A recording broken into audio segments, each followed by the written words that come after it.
Hey guys, today we are in Romans chapter 13. Coming off of yesterday, Romans chapter 12, how we should live as living sacrifices to God, we continue in chapter 13 in how we should live. And so we see here at the very beginning of chapter 13, we see that one of the things that we should do is that we should submit to authorities, to the authorities that we have, to police, to governors, to president, to the people that God puts in charge of us, even on earth. Let every person be subject to the governing authorities. That word subject is a military term of saying be under rank. So being ranked under what? The governing authorities, the civil authorities, the police, the governors, the mayors, the president. For there is no authority except from God, and those that exist have been instituted by God. So we see that all authority has been put in place by God. Doesn't mean that they're godly authority. Doesn't mean that they are good necessarily for us as Christians, but God uses all types of authority to bring about his will.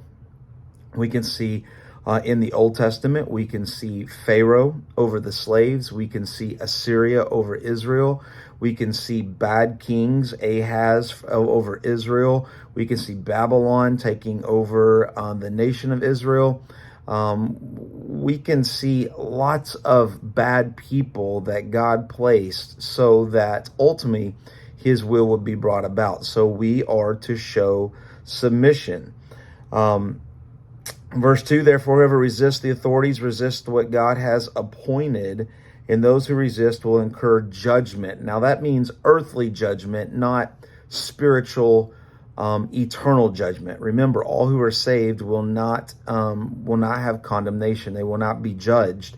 But basically, Paul's saying if you break the law of the land, you're going to be judged for it. You're going to get a ticket. You're going to get put in jail. You're going to do whatever that crime has to pay for.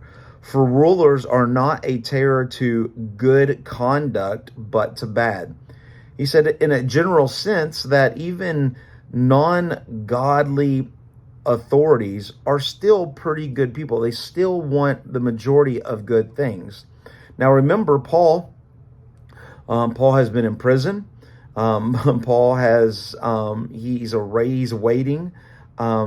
He's going to have to go to Caesar. He has been beaten and stoned through lots of authorities in lots of different places. So he knows very well that not all authorities are good authorities, but in a general sense, most authorities are good authority. Then do what is good, and you will receive his approval, for he is God's servant for your good. The civil authority, the officer, the mayor, the president, no matter who they are under God's control. And so God has put them there, and God is bringing about his will. And we can remember from past readings that all things are turned into good because God uses them. And so just reminding us that even though we might not agree with the civil authorities, we got to, as Christians, we've got to obey them. And this was important for Jews, Jewish Christians in Rome, because they would not agree, these Roman soldiers would not agree with what these Jewish Christians believe, but they were still to obey. For they're a servant of God, an avenger who carries out God's wrath on the wrongdoer. Therefore, one must be in subjection, not only to avoid God's wrath, but also for the sake of conscience, for the Lord's sake, that when people see us doing what is right and what is good, once again, it's a glimpse of the gospel. It's a glimpse of Jesus. It's a glimpse of who we are and that we are living sacrifices and that we are different than the rest of the world. So we should submit to authorities. The second thing we see in verse 8 is that we should love one another. Owe no one anything except to love each other. Now, that idea of first couple words of chapter 8 I've heard pastors say that that means you shouldn't go in debt. That's nowhere do we see that. We actually see guidelines for Israel to go into debt if they needed it, if somebody needed to be. No one anything is not talking about money. What are we talking about? It's about love. Owe no one anything except to love each other. Love is the ultimate debt that we have. Jesus died for us, right? Making us saved. So we also have that debt of love, and that we should always be loving those who like us, who think like us, but also who do not think like us or look like us. We should love all people. That is as Christians, our ultimate debt to every single person, not just to the people that we want it to, right? And he gives examples, starting in verse 9, of some Old Testament examples, right? Well, what does love look like? And he gives us some commandments from the Ten Commandments. You should not commit adultery. You should not murder. You should not steal. You should not covet. And any other covenant, which would be honor your mom and dad, which would be not to bear false witness. All of these at their root is about love. You should not commit adultery because you love your spouse. You should not murder someone because you love them. You should not steal from someone because you love them. You should not covet or be jealous of someone because you love them and you want the best for them. You shall honor your mom and dad because you love them. You shall not bear false witness. You shall not lie because you love people and you don't want to hurt them.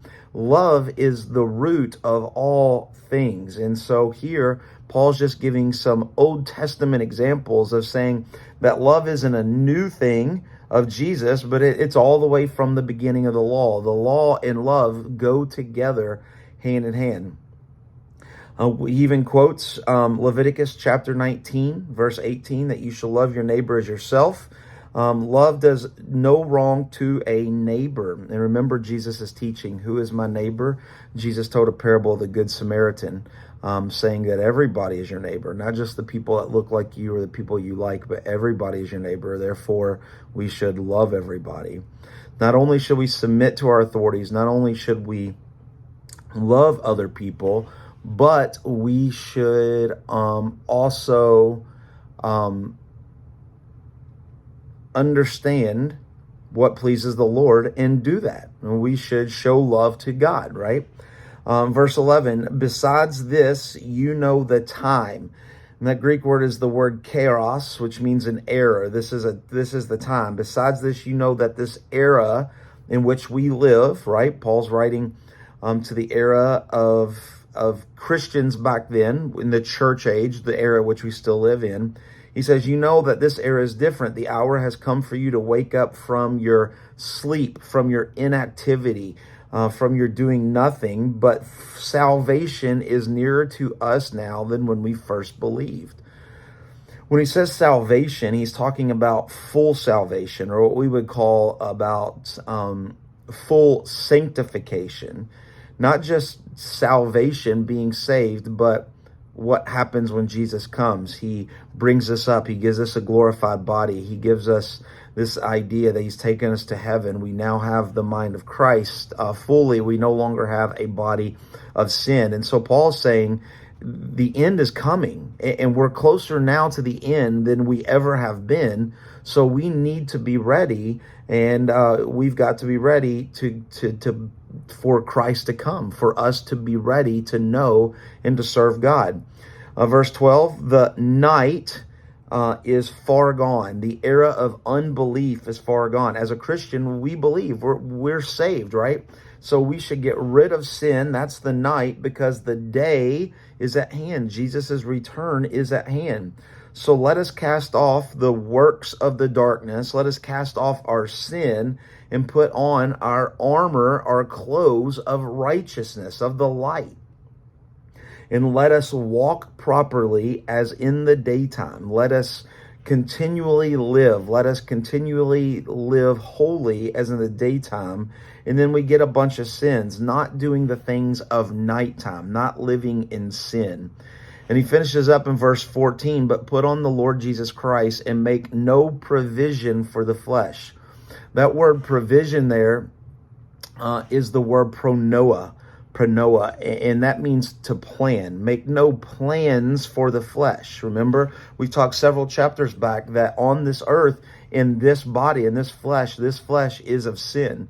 And so Paul is saying that not only should we submit to authorities, not only should we love others, but we should be ready for God. We should be ready to move forward. So put sin behind you, Christian.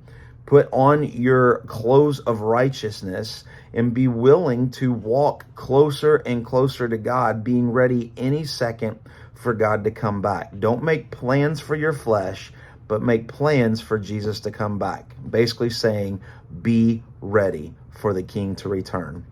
So I hope that makes sense. Coming off chapter 12, just giving us some more ways in how we as Christians shall live as living sacrifices, how we should look different than the world. Hope that makes sense. And we will see you again on Monday for chapter 14. God bless.